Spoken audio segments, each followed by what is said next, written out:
Kevin Rolland, champion du monde et médaillé olympique de ski freestyle et porte-drapeau des Jeux olympiques de Pékin en 2022. Benjamin Davier, athlète paralympique en ski nordique et biathlon, multiple champion du monde et champion paralympique, porte-drapeau à Pékin en 2022. Marie Bochel, multimédaillée d'or aux Jeux paralympiques en paraski alpin et porte-drapeau à Pyeongchang en 2018.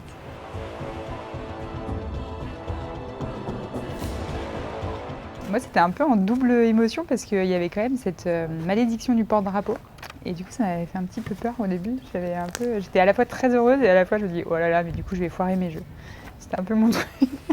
C'était un peu une émotion un peu contradictoire, mais quand même une grosse fierté. Et puis Martin avait après ouvert la voie sur les ollies, il avait plutôt réussi. Donc je me suis dit que c'était possible de faire quelque chose de plutôt cool. Mais c'est vrai que cette malédiction, elle planait un peu au-dessus de la nomination du porte-drapeau. Moi, c'était plus vraiment de la fierté, tout de suite, la fierté. Et j'ai pas pu m'empêcher de repenser à mon sport de l'époque, le ski freestyle. Déjà, on se voyait pas aux Jeux Olympiques. On partait vraiment très loin pour être aux Jeux Olympiques. Mais en plus de ça, être porte-drapeau en étant un skieur freestyle, ça s'était jamais fait, il me semble. Du coup, c'était une fierté encore plus importante.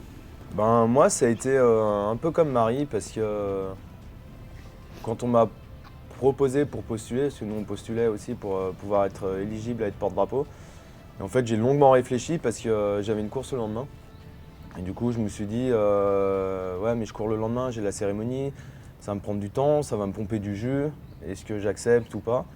Et au final, je me suis dit, des porte-drapeaux, il n'y en a qu'un. Et dans une carrière sportive, si on nous propose, en fait, il faut aller sur cette occasion aussi. Et la malédiction, je l'ai un peu connue quand même, parce qu'après les Jeux, mes 2 premières courses, je les foire totalement. Et après, ça va, je me rattrape bien sur l'autre course où je fais l'or, mais avant tout, je pense que c'était une immense fierté aussi. Et d'autant plus que Kevin était porte-drapeau et je trouvais ça vachement légitime par rapport à sa carrière et son combat en fait, qu'il a eu par rapport à ses blessures et tout ça. Et d'autant plus que Tessa était porte-drapeau. Donc, et Tessa vient du Grand Bornand, moi je suis du Grand Bornand et du coup je me suis dit trop bien,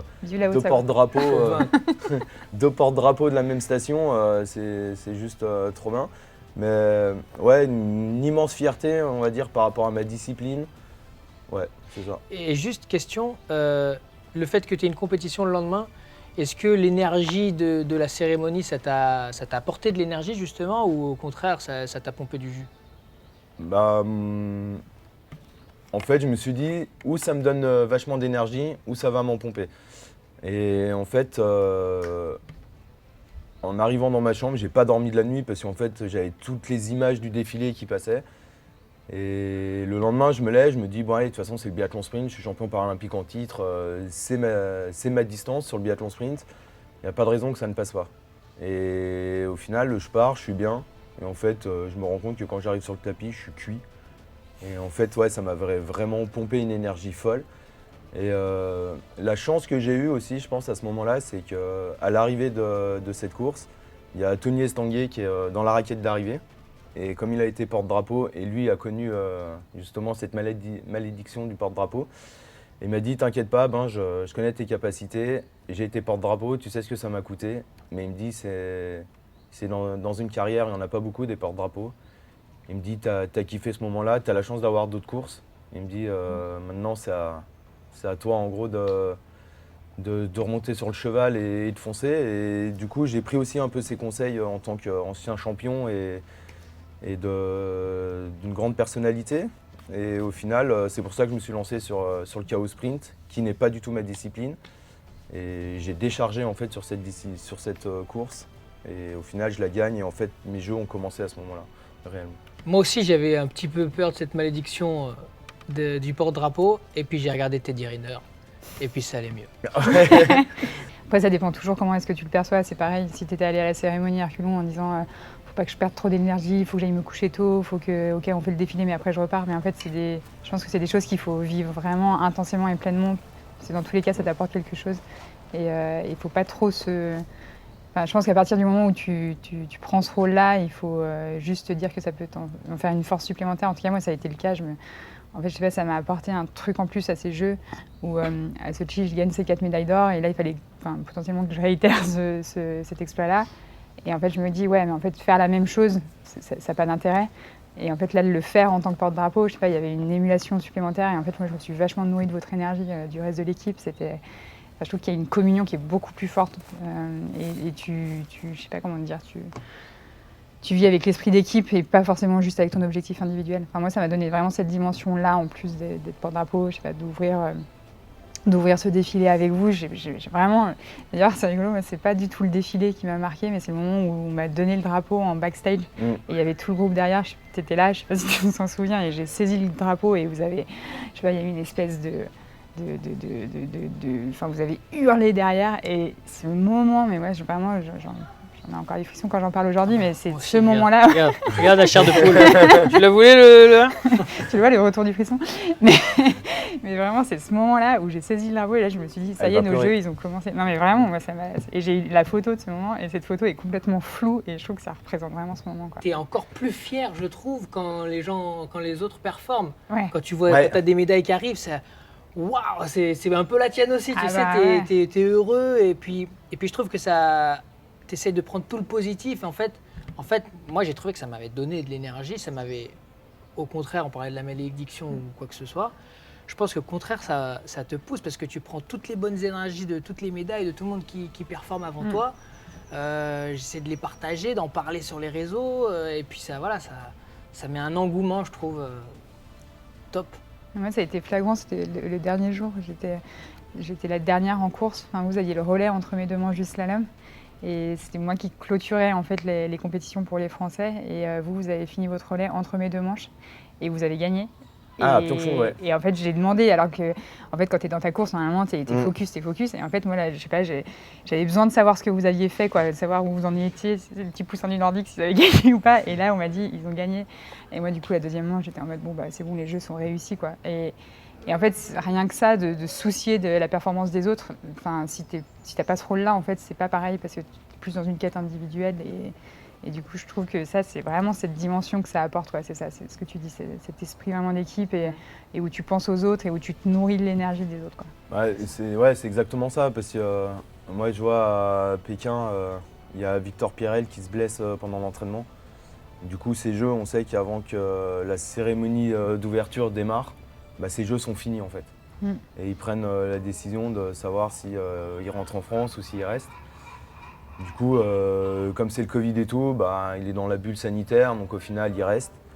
Et moi, j'ai pris le temps en fait de l'appeler et pour le réconforter aussi dans tout ça et qu'il s'en serve aussi comme expérience, d'aller voir les autres athlètes, tout ça, pour les Jeux d'après, donc pour Milan. Et je pense que si j'avais pas été porte-drapeau, j'aurais pas pris le temps en fait de l'appeler, de le soutenir et tout ça. Et alors que j'ai quand même un rôle, on va dire, d'ancien dans l'équipe de base sans être porte-drapeau. Et au final, je pense que ce rôle de porte-drapeau m'a aussi permis de m'investir aussi un peu plus auprès des autres et de, comme on dit, de passer le flambeau en fait d'athlète en athlète. Mais c'est intéressant parce que moi, les 2 premiers Jeux Olympiques que j'ai fait en tant que non porte-drapeau, en vrai, je suis très concentré sur ma performance. Les autres, ça m'importait un peu en étant vraiment honnête.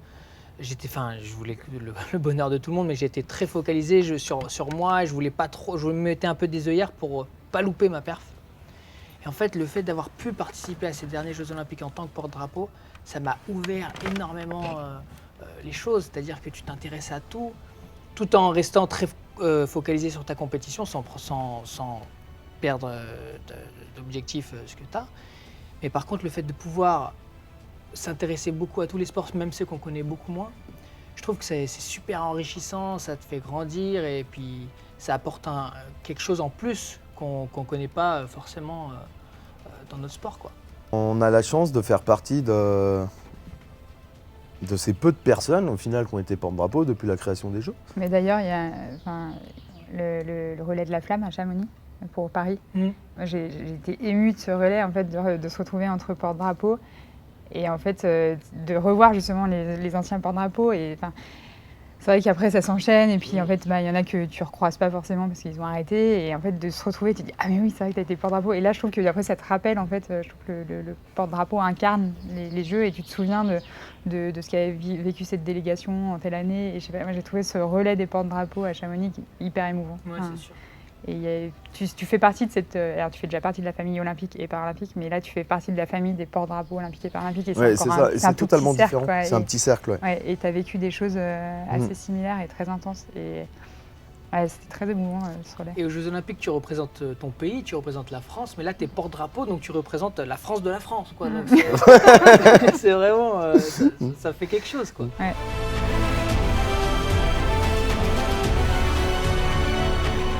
En 2018, quand Marie reçoit le drapeau, parce qu'en fait, il est quand même énorme le drapeau, il est lourd, elle a qu'un bras quoi. Donc, du coup, pour le tenir, on a dit, mais elle va faire comment en fait? Et ça va, elle amène une petite sangle où tu peux le poser. Et... Moi, je pensais pas que c'était si gros et si lourd. Ouais. Et franchement, on me l'a donné, je me dis, oh, il est bien. Je me dis, mais comment tu fais pour l'agiter? Et puis en fait, t'as pas vraiment. Enfin, nous, on est quand même habitués. De coincer un peu comme ça et de faire. Non, en fait, ça va être vraiment trop compliqué. Et en fait, ils apportent après un espèce de harnais, de sangle où tu le rentres dans ce petit tube là. On a dit ça va peut-être sauver Marie ça. Non mais parce que nous on est quand même, on a l'habitude de s'entraîner, tu arrives au jeu, tu es surentraîné quoi pour ta pratique. Et là vraiment c'est le truc sur lequel tu peux pas t'entraîner. Enfin, on te donne le drapeau, c'est la première fois que tu le tiens et tu dans le rentres 2 minutes tu pars en fait. Moi je peux pas le prendre, désolé, merci. Ah bah en fait c'est pas possible. On te le donne. Et tu as un chaperon devant. Vous restez à 5 mètres de moi et les autres à 5 mètres. Ok. Et puis tu marches et puis tu l'agites. Bah en fait là ça part là. Ah ok, tu y vas. Bon le maître en la matière de la belle, du bel élancement du drapeau, je crois que c'est quand même Kevin. Tu avais quand même fait un énorme, tu faisais des grandes vagues comme ça. Mais nous, avec Tessa, on était dans le hall du stade avant de partir. Et tu sais, quand on est rentré dans le stade, on est rentré en V. Ouais. Et tout le monde dit ouais, comment vous avez fait, quand vous est venue l'idée, Et en fait, moi je suis au bord juste à 50 mètres d'entrée dans le truc. Et je me retourne, je fais attendez, viens, on fait un truc. Mettez-vous en ligne comme ça, on fait un V. Je me retourne et on part. Et on a fait un V impeccable. Ouais, nous, on n'avait pas eu trop d'ordre il n'y avait pas trop de consignes en 2018, c'était même... Alors, là, je vais faire une comparaison time, mais j'ai l'impression d'avoir un troupeau de bovins derrière moi qui avait cet empressement. Mais vraiment, tu sentais qu'ils avaient envie de rentrer dans les jeux, quoi. Ils poussaient derrière et on était tous ensemble. Et vraiment, moi, je chantais cette force, mais vraiment, tu vois, cette force de... Allez, en fait, plus vite on finit, plus vite on commence les jeux, quoi. C'était un peu ce truc, cet empressement et cette impatience... De commencer ces jeux quoi. Ça j'ai vraiment ressenti que t'es devant et là t'as tout le monde derrière, tu dis ouais en fait ils sont méga chauds quoi. Je sais pas si ça vous l'a fait mais moi j'ai eu l'impression d'avoir une énergie palpable. Au moment où tu rentres dans le stade, je sais pas, ça vient je sais pas si c'est du divin ou mais quand tu rentres t'es c'est la lumière. Il se passe quelque chose quoi, c'est ça. Ok on y est là, je sais pas, il y a une énergie que je retrouverai jamais ailleurs.